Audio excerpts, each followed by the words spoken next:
Bem-vindos a mais um vídeo do canal Saber Cotidiano. E hoje eu gostaria de entrar justamente num assunto que a gente começou no vídeo passado, que tem a ver com a ideia da teoria Ator-Rede, que tem a ver com a ideia de controvérsias. Quem já estudou um pouquinho da teoria Ator-Rede vai saber que as coisas não são tão lineares assim.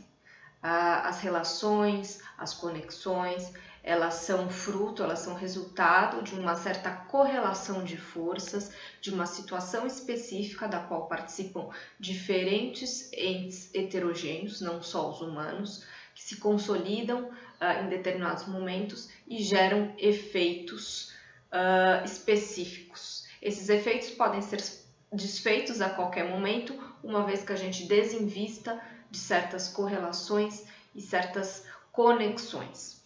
Então, retomando um pouco do que foi dito anteriormente, para a teoria do Ator-Rede, o poder ele não é fixo, o poder ele é relacional e o que importa são os meios empregados por cada ente, por cada ator ou actante, para que ele se reproduza ou não.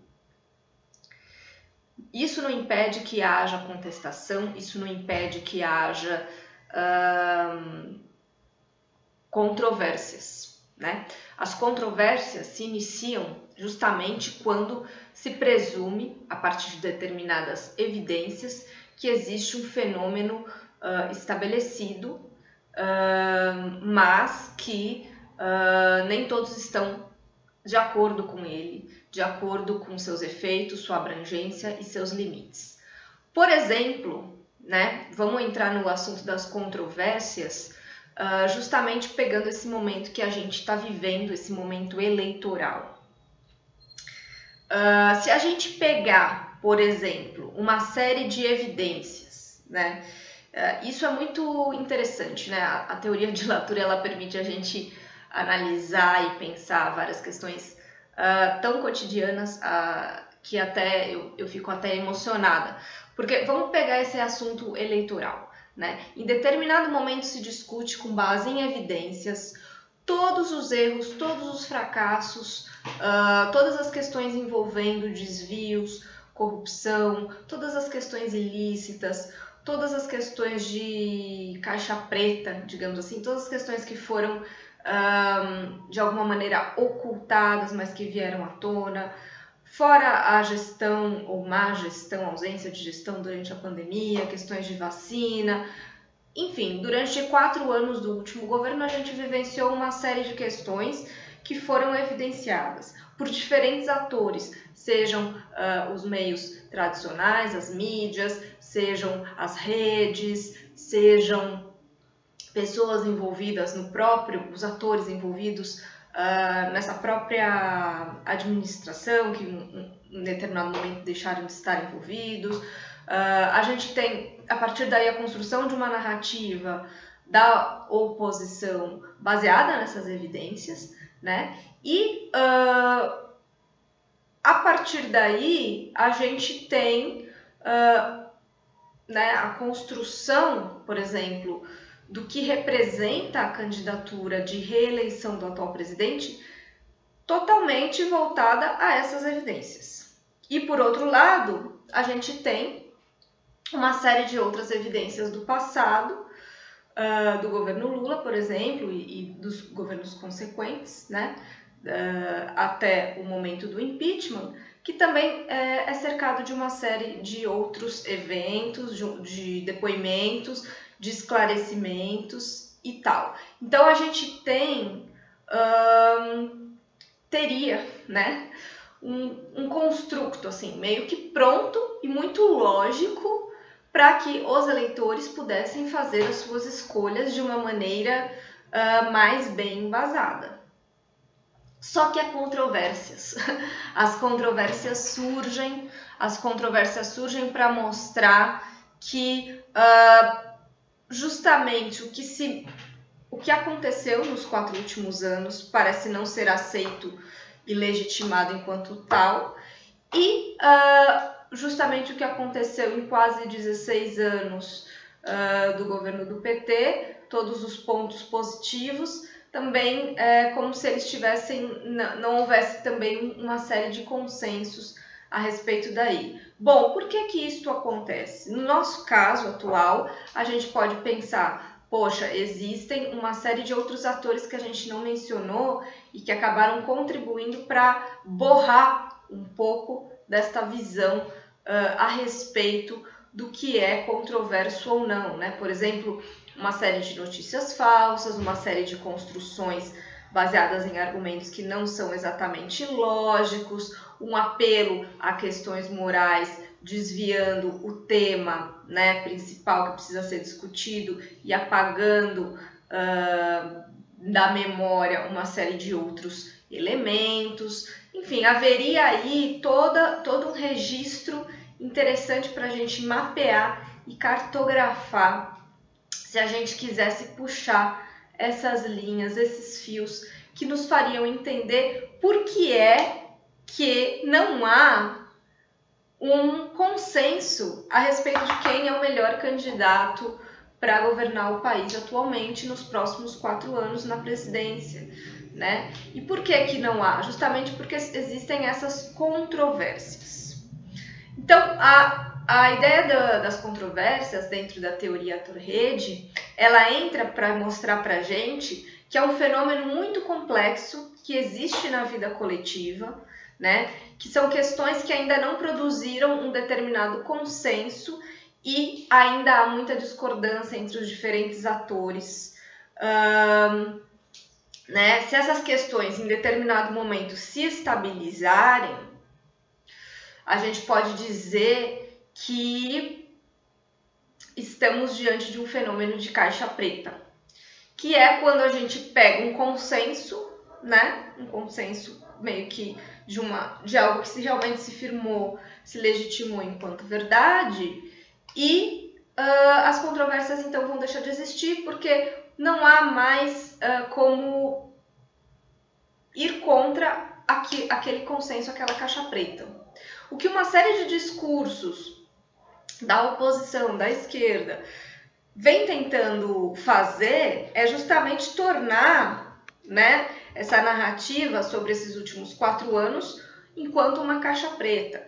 Eu não acredito que isso vai acontecer tão rapidamente, justamente porque existem múltiplas forças aí atuando, existe uma cadeia gigantesca de produção de outras narrativas, inclusive de negacionismos e de mentiras, e que evitam, né, e com esta bolha de algoritmos e tudo mais, faz com que as pessoas, nem todos tenham acesso da mesma maneira aos conteúdos que circulam. Então a própria rede, ela meio que já está viciada, digamos assim. Como seria possível cortar este efeito desta cadeia viciada, desta rede viciada?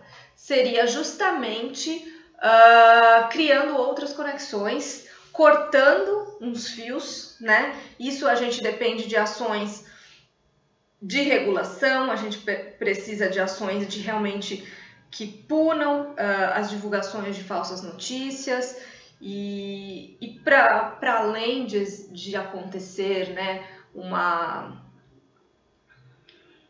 conscientização, é preciso que haja uma vigilância e um controle da circulação das informações, né? E garantir que as pessoas elas estejam no mesmo pé de igualdade para receber diferentes informações. Isso não é suficiente, né? A gente precisa também, isso é uma construção a longo prazo, né? A construção do senso crítico, a construção da identificação do que é verdade ou não, né? De poder ler um texto, de poder ler uma informação e questionar a fonte, questionar como isso vem para você.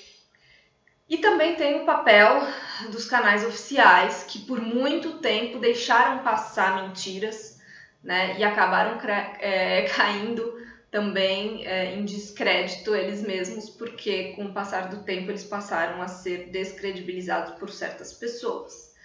Até hoje, quando a gente vê, por exemplo, num debate, a proliferação de falsas informações, e isso não é de alguma maneira monitorado em tempo real e punido em tempo real, isso contribui, né, usando a própria estrutura da mídia tradicional para divulgar ainda mais notícias falsas.